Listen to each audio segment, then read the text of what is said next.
Hello, I'm your Blooming Life Guide, Esbel Rose, and today I'm going to talk about some of the effects that verbal and physical abuse can have that can affect you on a spiritual and an emotional level. Just a reminder that my videos are not a substitution for mental health services, and you can get access to crisis line information in the description box. My videos are filmed live and they're not edited, so pardon me for my authenticity, but you're getting the raw me as if we're having a conversation just between us. So to start with, many people, when they are born into negative environments, and usually there's a caregiver who's toxic, either from birth or at a young age, you started being taken care of by somebody who's abusive. Many times, the first effects of that is the child is trying to figure out what they did wrong for somebody to hurt them, whether that hurt is emotional hurt or physical hurt. And the lasting effects of that can be as you get older, when somebody hurts you, most of the time that hurt is verbal abuse, although it can be other forms of abuse as well. We grow up in our adulthood still trying to figure out why people are treating us the way they are. And that is part of the dynamic of the negative effects of abuse, is what we're doing to ourselves when we're trying to figure out why somebody else is behaving badly. And sometimes spiritual teachers actually encourage that kind of negative thinking, where they'll say there must be something about you that you manifested this abusive situation in your life, or they imply that somehow if somebody is verbally abusive to you, or if they're manipulative to you, or maybe even physically in some way they physically harmed you as well, that you are the creator of that negative event. I've even heard some spiritual people talk about how you agreed in advance that negative things were going to happen to you, that that was your life path, that that was what you agreed to. It's actually somewhat true from my point of view and from the work that I've done with my spirit guides, that you did know before you were born that you were being born into an environment in which there's the high likelihood that you're going to be harmed by other people, because that is the state of the energy vibration of Earth. This is a place where abuse is very, very common all over the world. I can primarily only speak about my culture, where I live, and my experiences. It's not fair for me to put somebody else's cultural experience out as if I understood it as well as my own. But research shows that abusive behavior is happening all over the world. It's not just happening in America, where I live. This is a planet in which people are often cruel and sadistic to one another. And they are cruel and sadistic to children, not just to adults. And there are horrible things that happen every single day. I can assure you that you did not manifest the person who intimately abused you and who belongs on a certain kind of registry, if you get my gist. You didn't manifest them. I worked for over 30 years providing treatment to these kind of criminals. I am fully aware of how they sought out their victims, or sometimes they randomly came across the victim. And it was not personal to the victim. The victim didn't cause them to behave that way.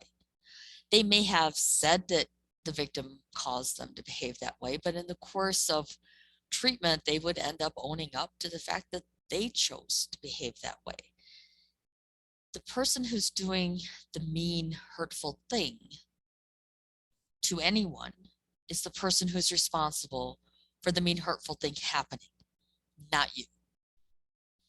Now, I do totally understand why you may have spent your whole life trying to figure out why people treat you the way they do, because I used to be like that.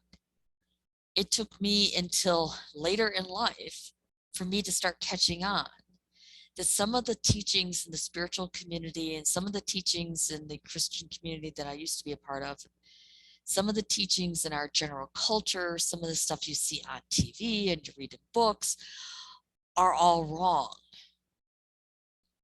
And just because something's repeated over and over again doesn't make it true. It is not a victim's fault that they were harmed. And you are not playing the victim card because you still have pain and you're still suffering because of something that happened to you, maybe even years before. You haven't finished healing. And part of the reason you haven't finished healing is because you have it in your head that you need to figure out what you did to cause it. And you didn't do anything to cause it. So let me tell you a story from somebody that I worked with many, many years ago. And I am adding a little bit of a fictional aspect to it, so it's not identically any one particular person's story, but it is inspired by somebody that I worked with. And this was a person who came to me because they knew that I did this special kind of treatment for people who did intimate kind of abuse and were on the certain kind of registry. And I had been doing that for years, and I was recognized as an expert in this field in my area that I lived in. And they came to me for one-on-one because they desperately wanted to know what they did to cause this to happen to them. And they kept saying over and over again, well, it was my fault for getting up and going to use the bathroom. And that's when it started. I got up in the middle of the night, and the person who hurt that person was drinking and saw them go into the bathroom and followed them in and did stuff to them. And the person who came to see me for help was still trying to heal from that. And they kept saying over and over again, but I know it's my fault because the person who hurt me told me it was my fault. So it must be my fault. But if I hadn't gotten up to go to the bathroom, maybe it never would have happened. A young child can go to the bathroom in the middle of the night, and they ought to be safe from being hurt by anybody because they did that. Truthfully, no child asked for that to happen. And I have also got people tell me, well, I've been told by psychics and mediums and so forth that I agreed to be born in this family where this was going to happen to me before I was born. I don't believe that that's true. I believe you were born knowing that you were being born into a family where bad things had happened to previous generations. The likelihood of that happening to you was higher than normal, maybe. You might have known that that was a pattern in that family because that type of intimate abuse, but also domestic violence and verbal abuse tend to run generationally down different family. You know, the grandfather was abusive, the father was abusive, the husband is abusive. It continues generation, but honestly, abuse occurs with women being abusive, not just men. So I was just using that as an example. Part of healing is to stop the pattern of figuring out how you caused yourself to get harmed and to start recognizing that the person who did you the harmful thing to you, that is the person who's responsible for the bad thing happening. You are responsible for how you heal from it and how you react to it and how you deal with it and whether or not you take that out on somebody else, but you're not responsible for it happening to begin with. Another thing that I've come across quite a bit is people who will not want any kind of spirituality in the healing process. And they'll say it's because they don't want anything to do with God anymore. And it's when I get to the heart of it, if they're willing to talk about the heart of it, they'll say, because God allowed this to happen to me, because God wanted this to happen, or because the idea that God willed this or wanted it to happen, even if they don't believe in God, the idea that a higher power wanted it to happen is why they reject all sense of a higher power. And I don't believe that that's true. I have had readings with people in which their angels are talking to me and telling me when the abuse occurred, the angel was crying.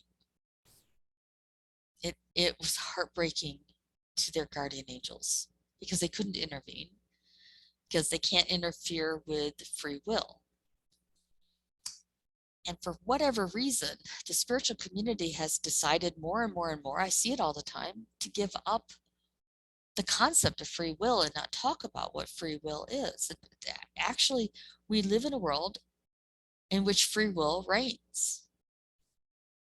The divine cannot interfere with a human being's free will.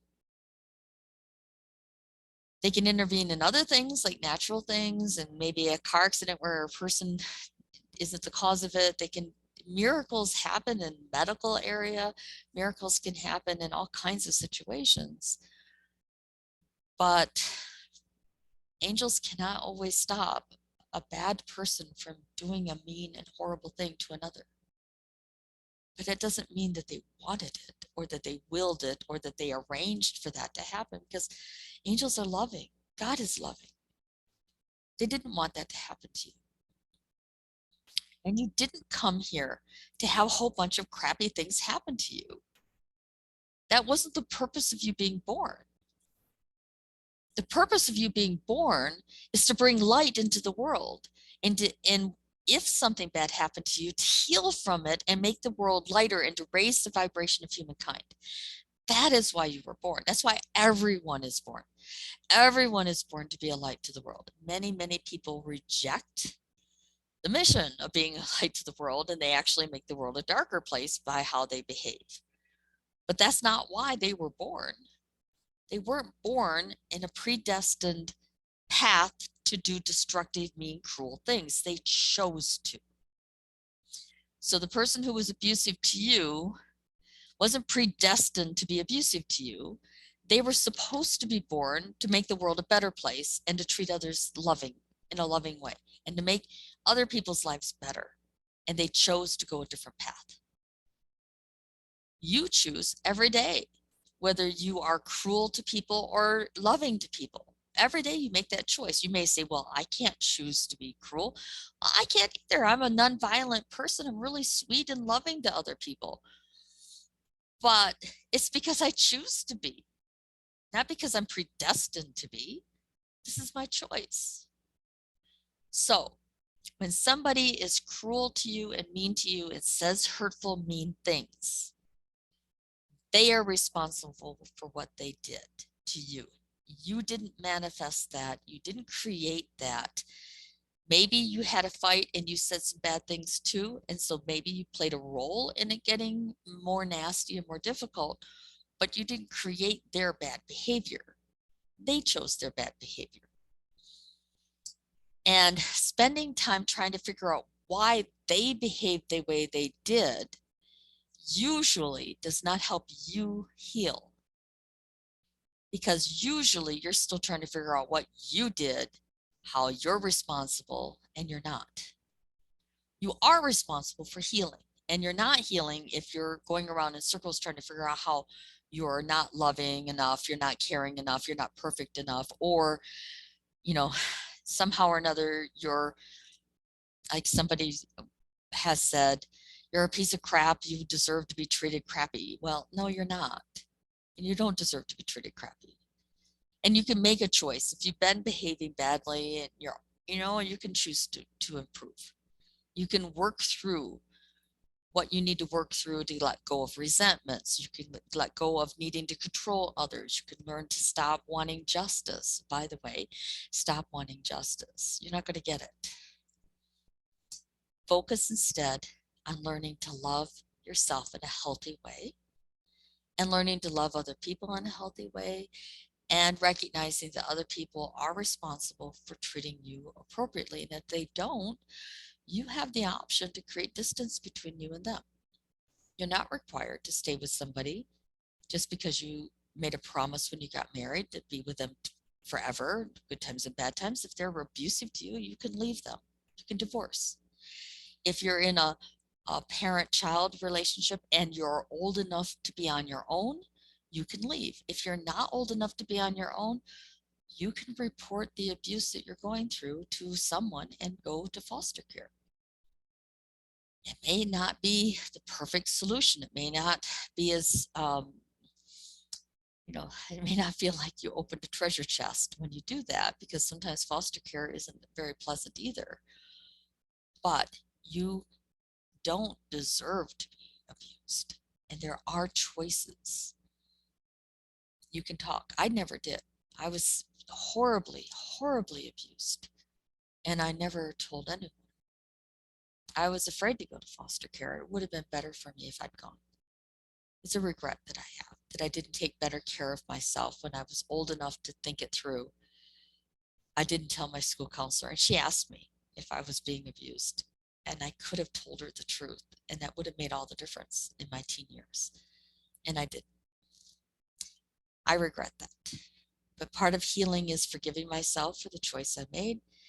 And part of healing is not seeking some sort of solace as to how I'm responsible or how I caused it and try to fix whatever I'm doing to make it happen. Because you're not doing something to make abuse happen. And if you are maybe arguing with somebody or picking fights with somebody and then you end up getting hurt, you're responsible for that, but you're not responsible for somebody dumping their crap on you. So recognize that there are mean people in this world. There are a lot of mean people in this world. There are a lot of toxic people.